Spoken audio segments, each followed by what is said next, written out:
28 minutes past 7 now. Muslims across Essex are preparing for Ramadan, which begins next Saturday.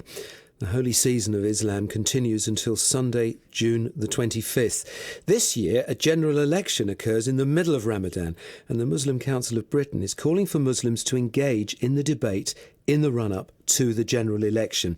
They've identified what they say are the key issues affecting Muslim communities, including combating bigotry, and increasing the number of people from minorities who are involved in public life. Well, with me is Sidra Naim, who is the Muslim member of the Mid-Essex Interfaith Forum. Good morning, Sidra. Hello, good morning. Now, Muslims throughout Ramadan pray more, attend the mosque more. Does it follow that Muslims will pray and contemplate how to vote in the general election? I think that there isn't really a link there, really, between Ramadan and the elections. But obviously, by chance this year, the elections fall within Ramadan. So I think everything will go on as normal. Muslims will definitely be voting, that's for sure. It's very important.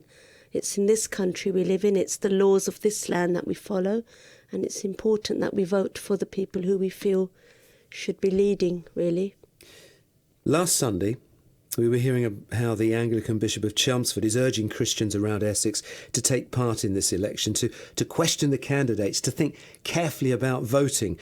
And now we've had the Muslim Council of Great Britain say it's the duty of Muslims to enter the debate and be heard. Will they heed that call? Yes, definitely. Definitely. All the Muslims I know will definitely be voting, and they will be looking into all the parties, and we're already having visits from MPs and things. We had a visit from an MP in my local mosque in Romford very recently, so we're engaging and we're looking quietly at their policies and things, and then we will make up our mind. Are Muslims becoming more involved in politics? I think that there is a need for Muslims to become more involved, as in becoming politicians and councillors and things, definitely, because we feel that there is a need for change to be happening out there, because of Islamophobia and all the bad things that are happening with Muslims. I think it's important that there are people in Parliament who can change things. President Trump is to make a speech to the leaders of more than 40 Muslim nations on the second day of his visit to Saudi Arabia. What would you like to hear from him today? I'd like to hear that everything bad is all in the past and we need to look into the future, and everybody needs to become united, and we all need to live in peace and harmony. That's what I would like him to hear. OK. Now, do Muslims prepare for Ramadan with excitement or with dread? Because, I'm just thinking it gives them a chance to think more deeply about their faith and their relationship with God. But they've also got those long days of fasting ahead of them, haven't they? Yes, I think it's actually an exciting month. Really? Yes, we look forward to it. It bonds the family together. We're all eating together, and it is a self-purification month and helps us to self-restrain. There are so many spiritual benefits of Ramadan. It makes us, teaches us patience and self-control, self-discipline. We look forward to that. It's like annual training for the whole year.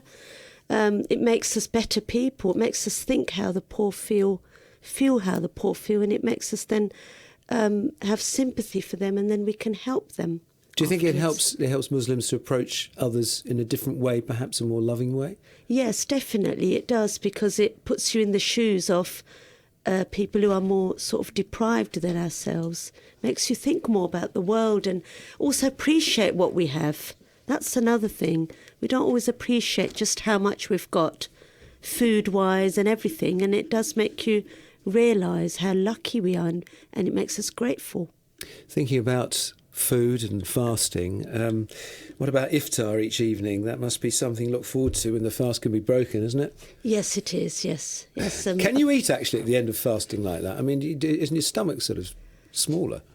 Well, we are hungry. I'm definitely hungry, but I think there's only a certain amount you can eat in one go. So, and I think the idea of fasting, again, is to think how the poor feel. So we do restrain ourselves not overeating as well, which I think is generally the way that we need to be. And what are you hoping for from Ramadan this year? Well, I'm hoping, again, like it always does, that we'll all be spiritually cleansed, and it will teach us patience, self-control, self-discipline. Sidra Naim, thank you so much for coming in today. Thank you very much. It's BBC Essex. It's coming up to 26 minutes to 8. Quick look at the